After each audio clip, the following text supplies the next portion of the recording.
Whoa, good morning, good afternoon, whatever time we're in at right now. I don't know. My name is Jason. I am a junior at the University of Wisconsin-Madison, majoring in aerospace engineering. I am the outreach coordinator for AIAA, which is the American Institute of Aeronautics and Astronautics. And I'm just going to talk to you today about the basics of flight, what aerospace is, why you should be excited about it, and some steps you can take to get yourself into the world of engineering. So what is aerospace? It's the field of engineering related to the design, development, production, and testing of aircraft and spacecraft. It's often split up into two different groups, astronautical, which deals with space systems. So think of rockets, satellites, rovers, and propulsion systems in general. And then there's also aeronautical, that deals with planes, drones, helicopters, cars, even boats, because water and air, they're both fluids. So those are very similar ideas, very similar properties. Why should we be excited about aerospace? Good question. Well, you're at the forefront of technological innovation. You're continually pushing the bounds. If you look at all these aircraft here, they are pushing pushing our knowledge of all these principles to the limit. If you think back to the space race in the 60s, that was responsible for a lot of emerging technologies. So think about computers, wireless communication, all that came out of the space race. And so even now, think about that scaled up to today. With the technology we have today, think of what could come out of it if we have another space race or continue to fund the aerospace industry. If you haven't heard, we're going back to the moon. NASA has a new program called the Artemis program, and we plan to return to the moon in 2024 to build a base that would have astronauts in it for a week, and then we're going to ship them back to Earth. So that's very exciting, and would be one of our first steps into becoming interplanetary species and establishing a colony on the moon. And there's a new development in the aerospace industry for reusability. If you haven't heard, SpaceX and other companies are developing orbital launchers that can land again and be reused. This is big news because think about it with a plane. You get to use it hundreds of times, maybe thousands of times. And that drives down the costs of, a vacation, flying out to Florida, something like that. Now think about it. If you had to throw your plane out after one use, a commercial aircraft costs 40 million, 50 million. That's probably underselling it. So think about that. You'd have to spend maybe hundreds of thousands of dollars just to get on a boarding ticket. That's with rockets too. So right now the cost to go to space is very high, but now that we are capable of reusing our rockets, that's driving the price down and will allow us to access space easier and give access to space to people who never had it before. So one day, some of us average Joes will be able to make a trip up to space, which is very exciting. So these are just two videos I want to share with you guys quickly. The one on the left here is the Delta IV Heavy from United Launch Alliance. And these things are so powerful that being close enough to them, it can just kill you based on the acoustics. But it also can just shake itself apart. So these things are just crazy powerful, crazy loud. We should have ignition. 6, 5, 4, 3, Here's a launch plume, which the Delta IV is very known for. And liftoff of the United Launch Alliance Delta IV Heavy rocket with NROL 71 for the National Reconnaissance Office. This thing weighs metric tons, so the ability for it to take off and get to crazy speeds is really fun, interesting, providing and crazy. Vehicle ascent data. Now 20 seconds into flight, seeing good chamber pressure across all three R68A engines. Very fun stuff.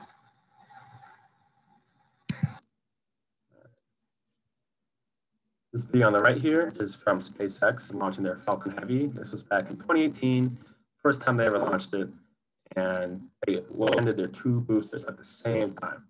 I remember when I was watching this thing live, I jumped out of my seat. It was so exciting. And I want to share that excitement with you guys. Here's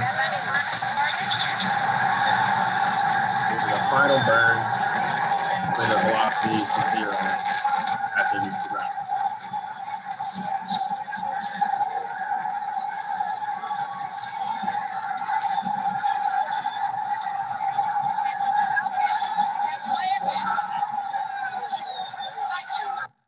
I don't know about you guys, but that just makes me so happy, and I don't know, I love it. There, so I don't mess up. All right, so these are some sonic booms. This aircraft on the left is NASA's X-43. This thing can go 7,400 miles an hour. That's the equivalent of Mach 9.7, which is 9.7 times the speed of sound. This thing's cooking. You can get the places in like so fast, it's ridiculous. It has an engine called the scramjet that can only be utilized at hypersonic speeds. It uses the unique properties of airflow at those speeds. And so it has to get up to those speeds with conventional methods, with just jet engines and maybe even a rocket strapped to the back of it, and then gets released. And then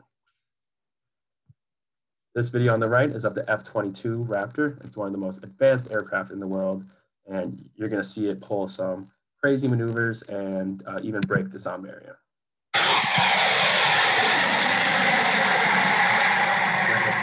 Pulled up super fast, and that takes a lot of G's on the pilot.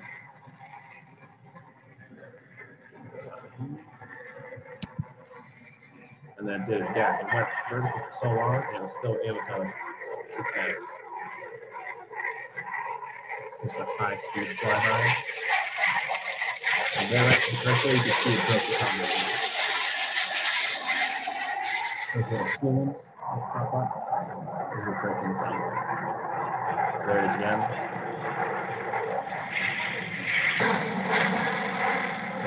This aircraft was the first fifth generation fighter aircraft, and it's a current generation of aircraft. And it's crazy expensive, but it's crazy fast, crazy maneuverable. Definitely dominates the skies in dogfights. So as mentioned before, NASA and the US are going back to the moon. Awesome. We haven't been there since the late 70s, maybe early 80s. I don't quite remember. And it's going to be our first major step in colonizing the moon. We're going to establish a base there, set up astronauts for maybe a week, and ship them back, like I said before. But this will be our first major step of colonization. And so we can essentially turn, in the future, in our lifetimes, we could potentially turn the moon into like a gas station, which is kind of a funny idea. The moon has a lot of ice, and that can be turned to water, and then that can be turned to hydrogen and oxygen, which are two very common fuel sources, or fuel combinations rather, in rockets. And so that would allow us to take more cargo out of Earth orbit, of Earth's gravity pull, and then refill and go to either Mars or other solar destinations, solar system destinations. The more cargo we take up, the more things we can do in space. So asteroid mining might become a thing in the future. Colonizing Mars, say, in addition to the moon, could be the next big step. And so it's just our first big step in becoming an interplanetary civilization, which is very exciting. Picture here on the left is of the Concorde. This was a airline in the late 90s and early 2000s that would take you across the Atlantic in like 3 hours, going at supersonic speeds. But the caveat of that was it wasn't efficient enough. It wasn't profitable enough, and so we no longer see it today. And I think it even crashed, and that had a lot of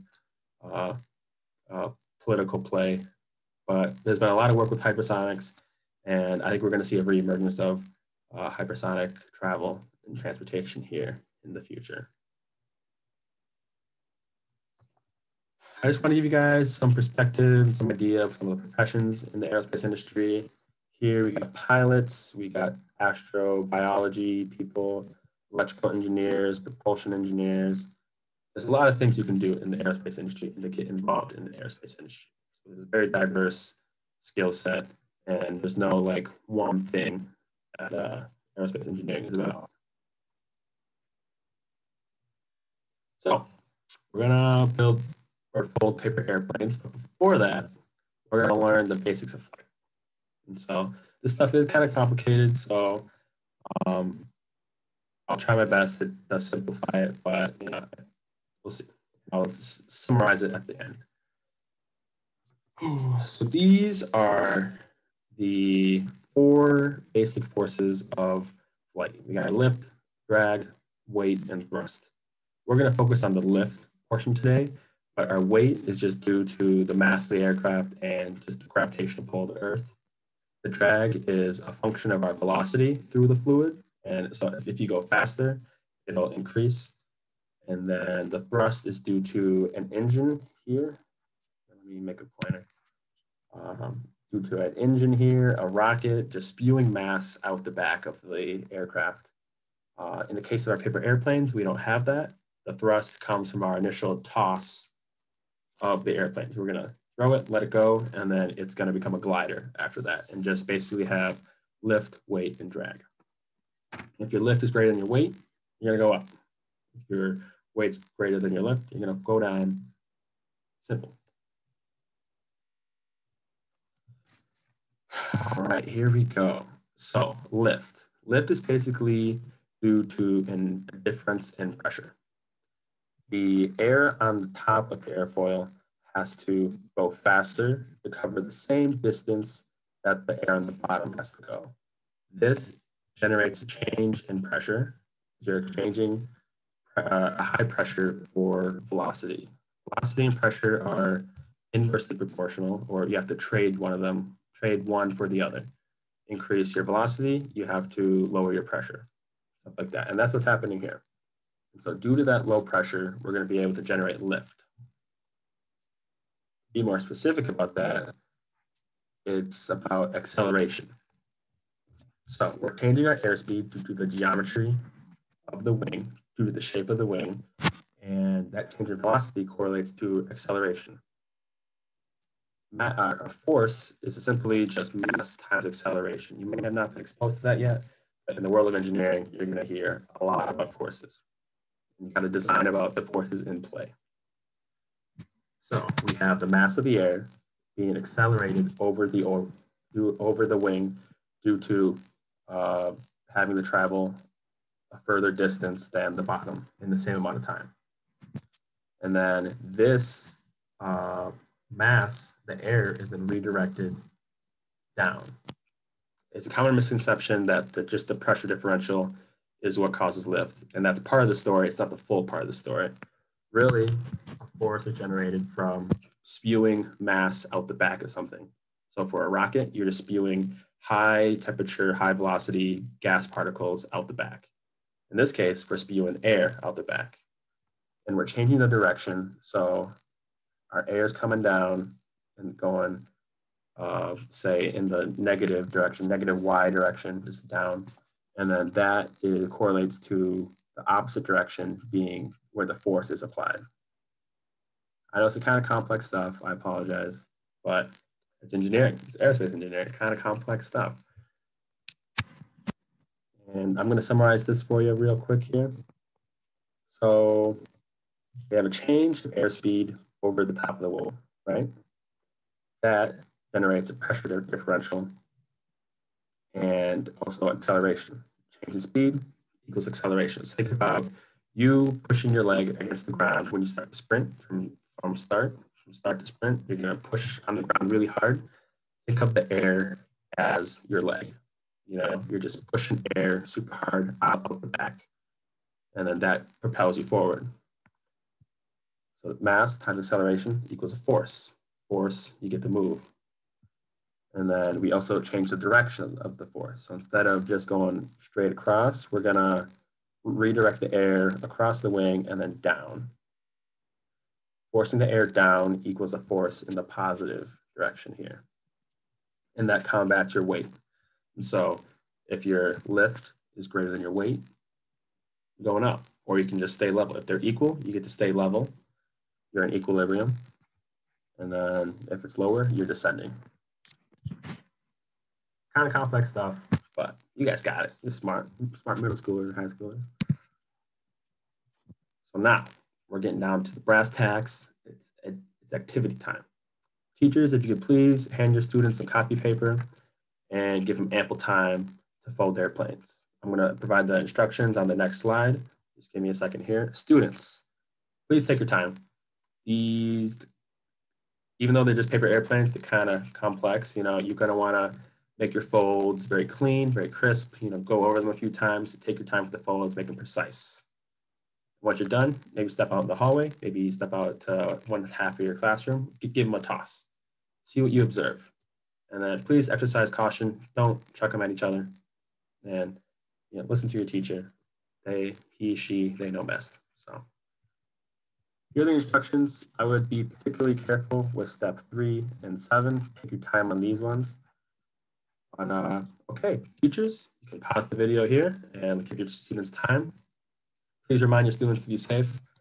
These things are pointy, and if you toss them at each other, they could hurt, or particularly the eyes. So be careful of the eyes. So pause the video. 5, 4, 3, 2, 1. All right, welcome back. What do you guys notice about your airplanes when you threw them? Did they roll to the side maybe? So did they kind of roll this way and then fall? Did they just dive down? Did they swing up? Anything like that? If it started to roll, can you maybe think about why that would happen? Maybe one side of your wing is a little larger than the other, and that would maybe produce a little more lift and then start a roll. You can correct for this by folding the back of your airplane here. So just not like cutting it out like the picture I have, but just kind of giving it just a little tweak. If you tilt it up, that'll force the air up here and then kick your airplane out. So if you do it on one side, maybe you can correct for the lack of lift on one side. In general, just try experimenting with your aircraft, with your paper airplane. See what happens.